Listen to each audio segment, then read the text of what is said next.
Thank you. Hi, everyone.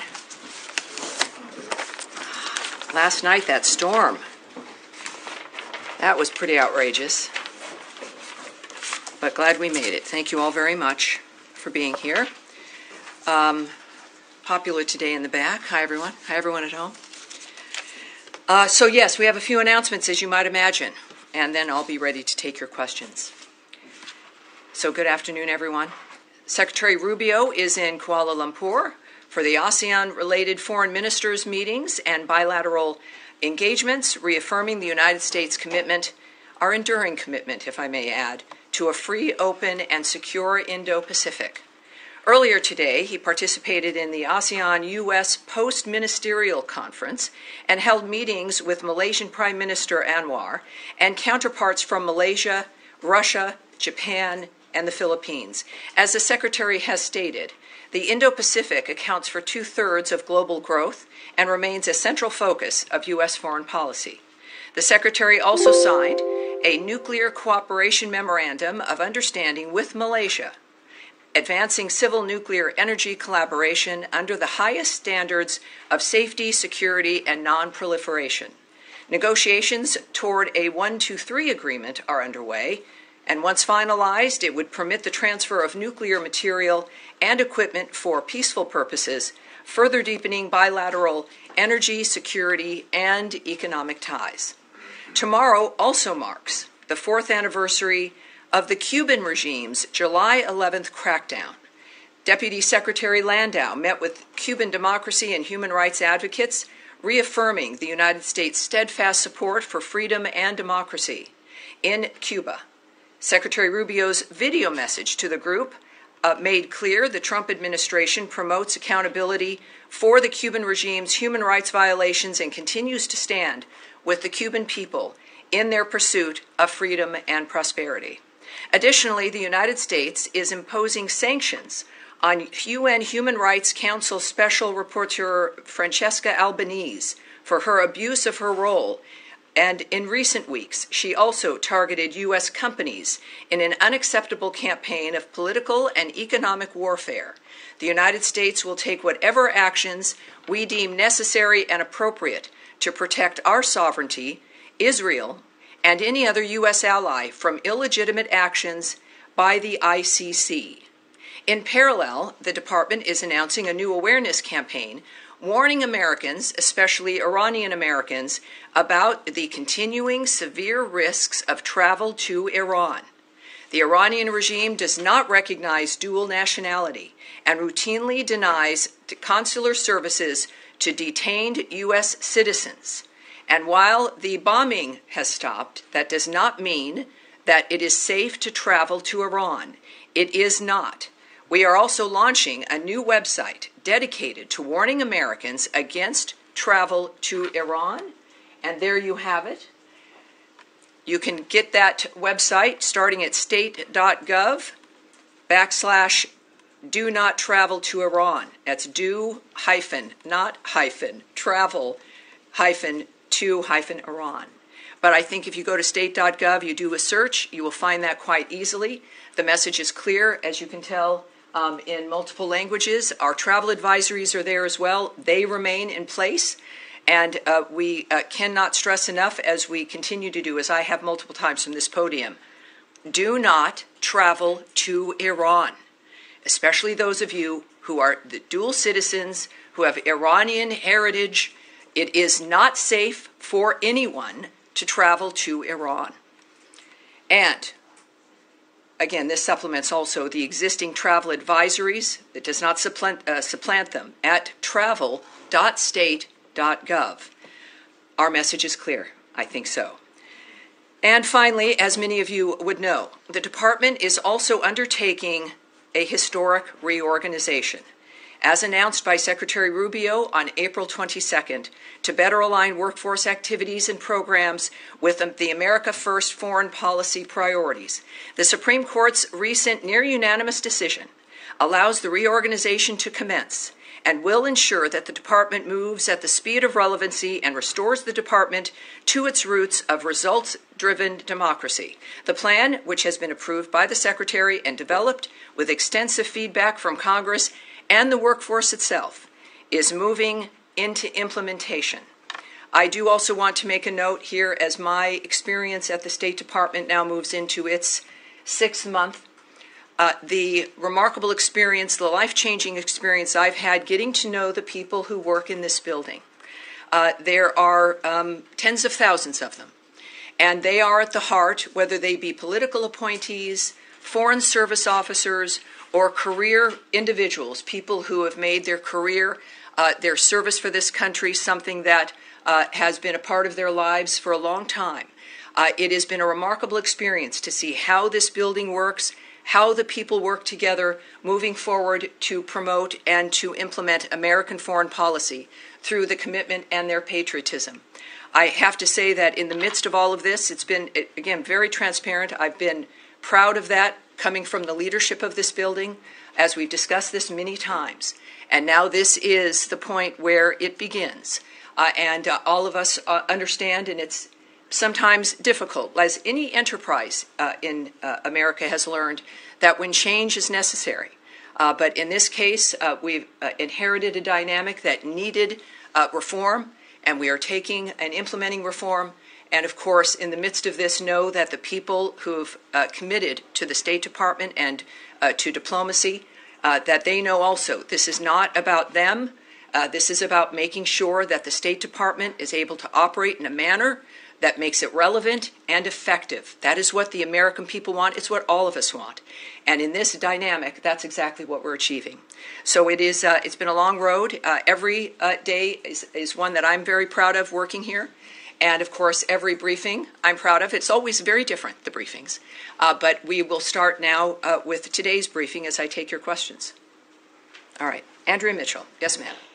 Well, before I ask you about Ukraine and the possibility of sanctions and strong support from this department for sanctions, given what the president said about his impatience with Vladimir Putin after the secretary's conversations with Sergei Lavrov. Yes. Let me just say that for the workforce, for those who are going to be leaving foreign service as well as civil service, many of whom I and my colleagues have worked with for many, many years, if not decades, to be told that, as you just said, you're going to make it relevant and effective. You're basically saying that they are not relevant or effective. I'm glad you because thousands of people are going to be losing their jobs. I think that is, Andrea, it's the antithesis of what I've said. That this is not a matter of the individual being targeted or an individual not being right. This is about being able to be effective due to the size of the organization and to the structure of the organization. This involves, as you all receive material and a new org chart and all these other kinds of wonky things, that this is about an entity that has grown unsustainable over the years with elements related to the Cold War and other elements that we have moved beyond but still stayed. An aspect that you have a size and people working on things that are not within the framework of the modern age or of what we want to accomplish, and certainly the decision that the American people made last year, that Donald Trump's vision about what the world should be in the context of how America can be great again and what we can contribute as Americans, that when something is too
great again and what we can contribute as Americans.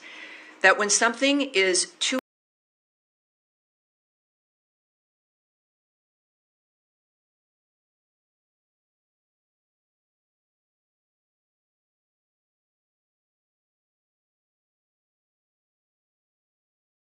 great again and what we can contribute as Americans. That when something is too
great again and what we can contribute as Americans. That when something is too all of us want. And in this dynamic, that's exactly what we're achieving. So it is, it's been a long road. Every day is one that I'm very proud of working here. And of course, every briefing I'm proud of. It's always very different, the briefings. But we will start now with today's briefing as I take your questions. All right. Andrea Mitchell. Yes, ma'am. Well, before I ask you about Ukraine and the possibility of sanctions and strong support from this department for sanctions, given what the president said about his impatience with Vladimir Putin after the secretary's conversations with Sergei Lavrov. Yes. Let me just say that for the workforce, for those who are going to be leaving foreign service as well as civil service, many of whom for many, many years, if not decades, to be told that, as you just said, you're going to make it relevant and effective, you're basically saying that they are not relevant or effective. I'm glad you because thousands of people are going to be losing their jobs. Because I think that is, Andrea, it's the antithesis of what I've said. That this is not a matter of the individual being targeted or an individual not being right. This is about being able to be effective due to the size of the organization and to the structure of the organization. This involves, as you all receive material and a new org chart and all these other kinds of wonky things, that this is about an entity that has grown unsustainable over the years with elements related to the Cold War and other elements that we have moved beyond but still stayed. An aspect that you have a size and people working on things that are not within the framework of the modern age or of what we want to accomplish, and certainly the decision that the American people made last year, that Donald Trump's vision about what the world should be in the context of how America can be great again and what we can contribute as Americans. That when something is too, in a conversation with Lavrov as an example, conversations the president would have with Zelensky, the president of Ukraine as an example, these are things that are important to realize. They're not static events that stand on their own. They are part of a fluid dynamic of conversations and negotiations. We are, as the president has said and the secretary has said and engaged in, we'll speak with everyone because every step makes a difference in the decision that you have to make in the end. And that's where we're at. The final thing is an Israeli airstrike hit Palestinians near a medical center in Gaza today. It killed 10 children and 6 adults. I'm wondering if there's been any outreach from the U.S. government to the Israeli authorities to take any steps to ensure civilians aren't killed in this? Well, I can't speak to that particular event. I would direct you to the country of Israel repeatedly. we decry the death of innocents. It's why we do what we do in so many countries around the world. It's part of what informs our action. And at the same time, we know that it's a war, and we stand by Israel, to say the least. And we also know that Israel, when it is due, investigates, and we will wait to see what their action will be, and we'll keep you up to date, obviously. Yes, Jen. Can I follow up on that, Tammy? Sure. There used to be mechanisms in this building to look into incidents of civilian harm using U.S. weapons. Do those mechanisms still exist, and have you come to any conclusions with regard to Gaza? Well, I can tell you again that the choices that we're going to make diplomatically in reaction to another country's actions or the nature of what's happening around the world, I won't discuss at this podium, or what our process is. But I can tell you that what I've experienced, and I think what all of you have seen over the years, is that we have mechanisms like that because we care about those issues. We have a constant communication with our allies around the world, and that is also something that we see benefiting the agenda of the President and the work of the Secretary of State. So clearly, we care about these issues. We're acting on them actively every day. And that will be one, obviously. I can update you on that, I'm sure, as we move forward. And then quickly on GHF, my colleagues and I reported that there were a number of internal concerns about funding GHF that were raised prior to the approval. Can you say whether the Secretary was aware of those concerns and why that approval was granted despite these? I know we've had that conversation before. First of all, I can give you an update. There's now 69 million meals that have been distributed to date at 4 distribution centers, all while preventing Hamas looting, which is, of course, an incredible feat.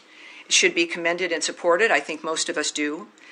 We also call on other aid agencies and the UN to participate in this system. It has been implemented and it works. And, of course, this is part of the creative solutions that the President has asked for regarding that region. When it comes to the activity that is happening or allegations that are made or the framework of what we're trying to achieve, I think that we're looking at a dynamic where it is a war zone. It's the same issues that we've been discussing about the task of getting humanitarian aid to people who need it. The world has clamored for this, and it's happening. And I think at this point, when we look at the nature of the number of meals that have been delivered and the efforts that have to be taken to save those lives, it is to be commended. It's not, certainly nothing will be perfect. I've said this before, that it can't be perfect because it is an unnatural, obscene environment. And for people looking for perfection in a war zone like that, being terrorized by terrorists, to demand perfection or a new normal of this environment is unacceptable. Nothing will be enough. And so that's why we've got to have a solution and an end, a durable ceasefire and a durable peace, because otherwise the suffering and the carnage continues, and that's what we're working to end. All right. Yes, Alex. Thank you, Dr. Rashid. I want to go back to Ukraine, press you a little bit more, if I may. You said the Secretary will inform the President about the new ideas. At what point do you guys are planning to inform the Ukrainians? I'm sorry, what are we? Ukrainians. I mean, they are in a talk. So are you going to obviously, I'm not going to speak about every conversation or connection we have with partners that we're working with every day, all the time. The communications don't just happen when you hear about it in the news or if there's one phone call that's talked about.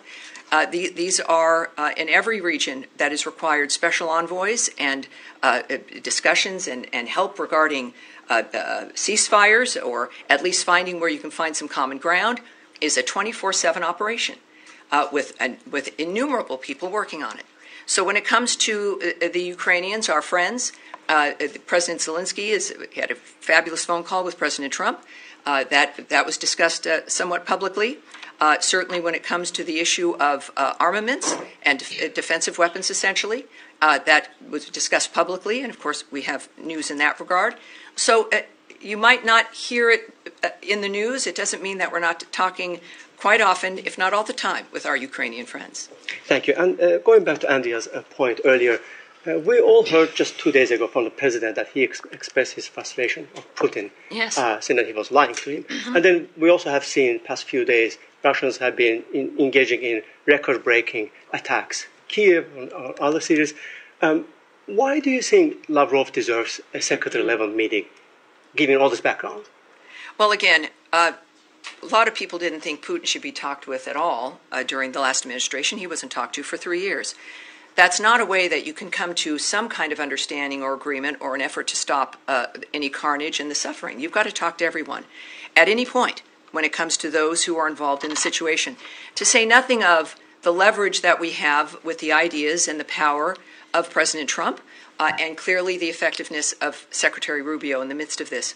At the same time, the escalating Russian attacks, the president's been clear, they're abhorrent. I can say to you here that we strongly condemn Russia's escalating attacks on Ukraine and extend our deepest condolences to the victims and families of those killed. Every week we see reports of Russia setting new records for the scale of its aerial attacks. Every nation wants to have records, but not that kind.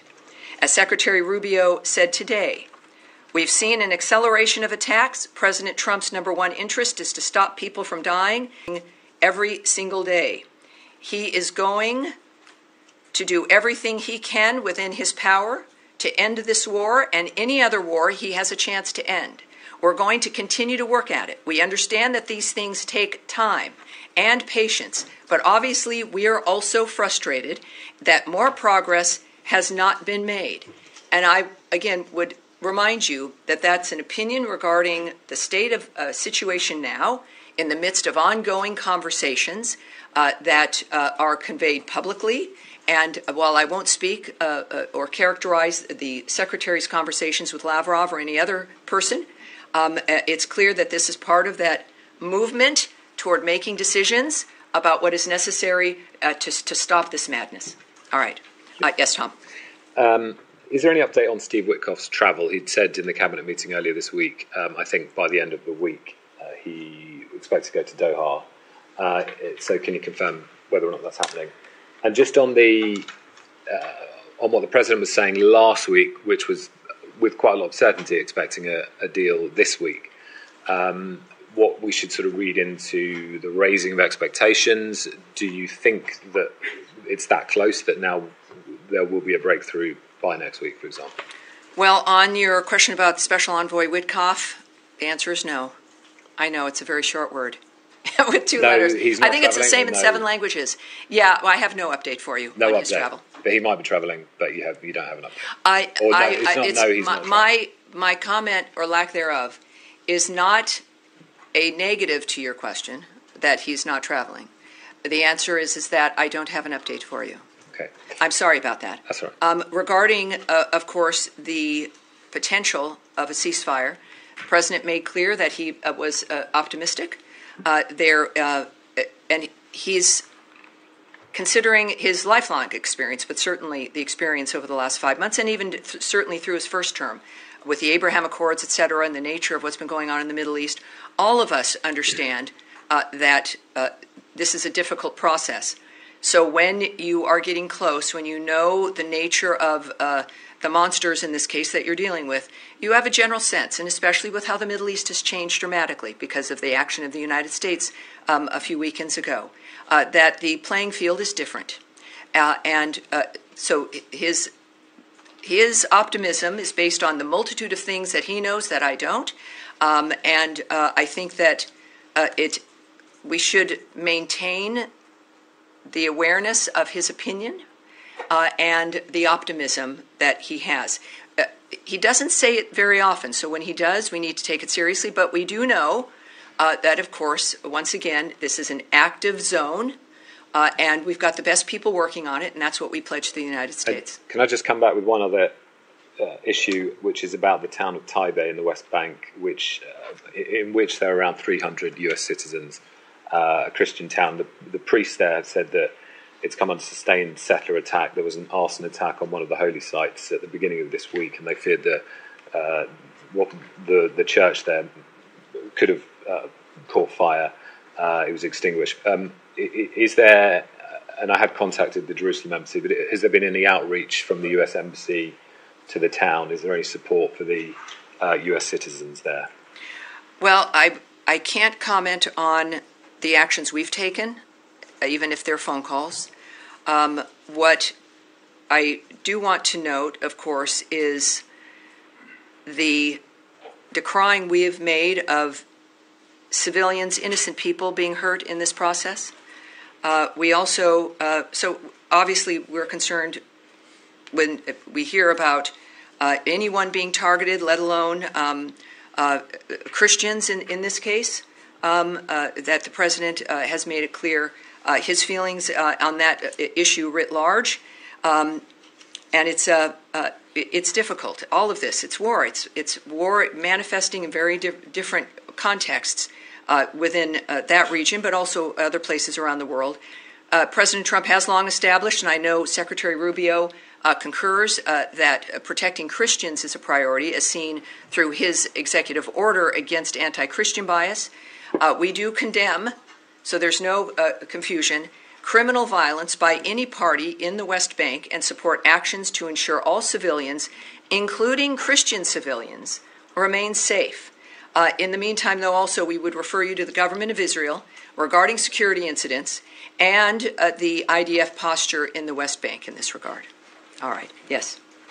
I'm just circling back to GHF. We do know that in this latest round of ceasefire negotiations, Hamas has been insisting that GHF end its operations. Of course they are. Do you see any scenario, of course, given that you're talking about how successful it is? Hamas has been enriched by previous aid efforts by looting. They steal this material. They steal the trucks. They not only enrich themselves. You notice it's the highlight of the last generations that aid gets in there and is taken by the people, causing the destruction and the pain. They make money. They use those resources to build more weapons. They buy more weapons. They're certainly not stealing it to get it to the Gazan people faster. That's not why they're taking it. They're taking it for themselves, so they have obviously a few square meals every day. But there's money, and there's many. It is an industrial complex, an aid industrial complex. But in that dynamic, through a war zone, we've known that the enemy is the only one benefiting from that, and that's why this change. And of course, well, Hamas doesn't like it. Good. That's perhaps an indication that it has ruined that pipeline of money and support.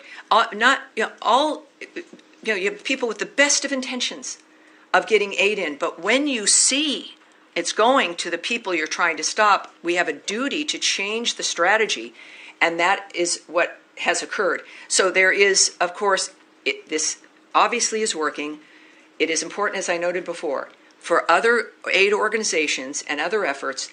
We now have a platform, if you will, at least a template of how to do this without enriching and facilitating the carnage itself. So given your answer there, is it safe to say that the U.S. and Israel see it as imperative that GHF be allowed to continue operating in Gaza under the terms of any ceasefire agreement? Well, I think that it's when you have the success, and I would say any entity that was able to break through that wall, that is able to get 69 million meals to the people in need, without the enemy looting it and taking it and benefiting, is a framework that must be supported. It doesn't mean that someone else also can't join in on the nature of this supplying. That's, I think, what the difference is. We've finally seen a new idea that works. So separate from the entity that's doing it, right now there's one, because everyone else said don't, or we don't support you, or you can't do it, or yes, we want aid to go in, but not by those guys. It is now undeniable. This is the format that works. And others, now it's an open dynamic of what it is that's making it work. Others should implement it. Others should come in. There is no excuse to stand on the sidelines either because of envy or because of a political consideration, because all of this transcends those things. It's about feeding people, feeding those children. And this is a dynamic, obviously, that works, and we hope will continue to work. Saeed. Thank you, Tammy. Two quick things. Yes, sir. On Albanese, yes. On the timing of imposing these sanctions, does it have anything to do with her tweet the day before that basically slamming Greece, France, and Italy for allowing Netanyahu's plane over their airspace when they are signatories to the Rome Protocol. I mean, she's talking about technical things. Did that have anything to do with it? No, this has been, and it's a good question because it highlights that this is not an action based on one action or one thing. This has been a long-term issue. And what I will say to you is today, and just more details, the United States is imposing sanctions on UN Human Rights Council Special Rapporteur Francesca Albanese for her abuse of that role to directly engage in ICC actions against Israeli officials. In recent weeks, she has also targeted U.S. companies in an unacceptable campaign of political and economic warfare. As the President's Executive Order, EO 14203, makes clear, the ICC's actions set a dangerous precedent for lawfare that endangers our national security and foreign policy and infringes on the sovereignty of the United States. The President declared a national emergency under the EO that emphasizes, quote, the United States will impose tangible and significant consequences on those responsible for the ICC's transgressions, which would include blocking of property and visa restrictions. The United States will take whatever actions we deem necessary and appropriate to protect our sovereignty, to protect Israel, and any other U.S. ally from illegitimate actions by the ICC. That's why that occurred. Yeah. Okay, and one quick follow-up on Tom's. Yes. I've seen really, a spike in settler violence in the West Bank. And, whether it's in places like Masafer Yatta, where they basically, there was a big film about it and so on that won the Oscar and so on, but also in other places, in the Jordan Valley and so on. And my question, who is in the State Department following up on these incidents? I mean, how do people, including Palestinian Americans that live in my village, for instance, some of my relatives and so on, who do they go to when they say we have been subject of attack by settlers and so on?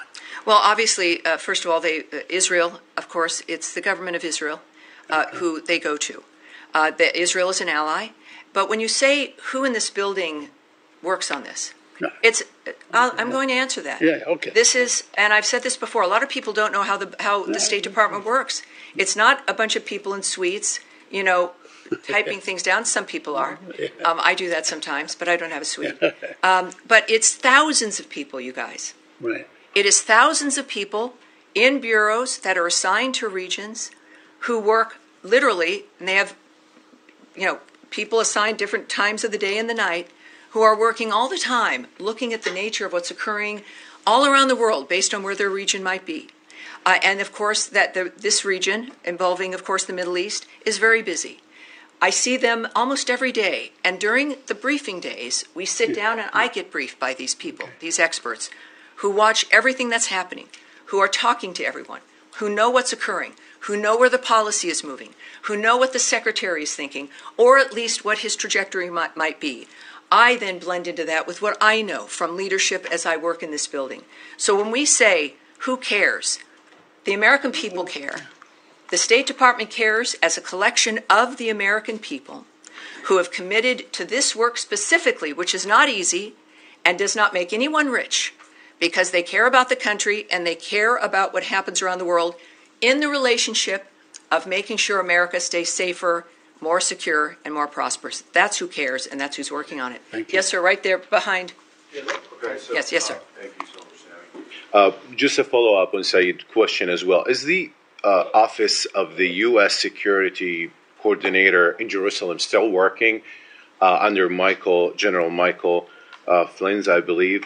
And because recently there were a few reports indicating that there was a visit to Noor Shams refugee camps. Let's stop right there. This is moving into gossip and a report or reports of something. We can save everyone's time because we're moving out of my time. I will not comment on things that you've seen in a paper somewhere or reports of wanting gossip or my speculation. That won't happen. I will have it taken back, your question, in the event there's something we can get to you. But Please, we're going to move on from that. yes, Yes, sir, go just ahead. a quick follow-up. No, we are going on. That was your chance, sir. No, sir, right there. Thank you, Yes, thank you, thank Tammy. On the optimism expressed by the administration on the potential ceasefire in Gaza, and Yes. particularly the distribution of humanitarian aid, Yes. are there plans in place to stop the firing on Palestinians trying to get that aid? Well, if we've been demanding for a long time, there's one group there, it's just horrible, that will not stop shooting people or lay down their weapons. Hamas. They could lay down their weapons. There are fewer of them, we will have to admit, since the beginning of this war. And they also won't release the hostages. So part of the ceasefire plan, of course, you have a ceasefire when people stop shooting. So if we're looking at the nature of if there's a plan in that framework, and also, of course, what Secretary Rubio has noted, that there is no place in the future for Hamas. Hamas should not exist. It cannot exist. So in that context, yes, the firing on anyone who is attempting, who's an innocent civilian, who's attempting to get something or just living their lives, the Gazan people have been the first victims of this horror, as they have been controlled for generations by Hamas, by terrorists, by those who don't care about them. So the peace that President Trump wants and Secretary Rubio is working for aims, to say the least, of ending that across the board, no matter who might be doing it, but certainly those who are controlling that framework now and the ones with the weapons, and that would be Hamas. Yes, at the end of the row here. Anthony Mershak from MTV Lebanon. Right, welcome we're aboard. asking about Thank you, sir. Beirut. Could you please clarify the special envoy Tom Barak's recent comment stating that Hezbollah has a political wing? Had the U.S. position changed regarding the distinction between Hezbollah's political and military branches? I have a few things I can say to you. First of all, our position has not changed. Hezbollah is a designated terrorist organization, and we do not distinguish between its political or armed wings. As Ambassador Barak said while in Beirut, Lebanon must utilize this moment to make progress, and that includes progress on disarming Hezbollah. And at the same time, Ambassador Barak, he's the ambassador to Turkey, as well as, of course, our special envoy for Syria. I'm not going to characterize his diplomatic conversations in that regard at all, but he has said publicly that he has been very satisfied with the initial response by the Lebanese government, but now it's noted that they're working on details in this regard. And on the security front, the Lebanese armed forces have made progress on disarming Hezbollah in the south, but there is still more to be done. So as he said, Ambassador Barak, while in Beirut, Lebanon must utilize this moment to make progress. And we do not want to see Hezbollah or any other terrorist group in Lebanon recover their ability to commit violence and threaten the security in Lebanon or in Israel. And I will take one more. You, sir, in the white shirt. Thank you. Other journalists from Azerbaijan, and recently Secretary Rubio said he hopes to see a peace agreement between Armenia and Azerbaijan soon. And today, Azerbaijan President Ilham Aliyev and Armenian Prime Minister Nikol Pashinyan met in Abu Dhabi. Is there any connection between Secretary Rubio's remarks and this meeting? And does Washington currently have a concrete plan or proposal to support a peace agreement between Armenia and Azerbaijan? And my second question is... Let me answer that, okay, because, get me while it's right here on the front, and I will take your second question, okay, and then that's likely going to be it, because we have a thing. First, regarding the peace process, the United States supports those efforts to promote peace and stability in the South Caucasus. We also are tracking the referenced press reports in general and don't have any additional information to share. But as you know also, I think the Trump administration and Secretary Rubio's approach speaks for itself. And his remarks at the cabinet meeting is that this is an administration working for peace. They will do and go wherever they need to go. It is not waned. It is because it is the core of the commitment to making America great again is improving, of course, the condition of the world around us. And your second question? And my second question is, for several months now, there has been no U.S. ambassador appointed to Azerbaijan. Could you please clarify if this delay is due the procedural and technical reasons, or if there are any political consideration behind it, and how does the U.S. government view the importance of having a full ambassadorial presence in Baku at this time? Very, very good question. I don't have the answer to that right now, but we will take it back and get it back to you and the full context in which you answered it. All right, you guys, that's it right now. Thank you very much. I will see you again next week, but there will be, of course, updates on everything we're working on throughout today and tomorrow. Thank you. Have a great rest of your day, everybody. Thank you.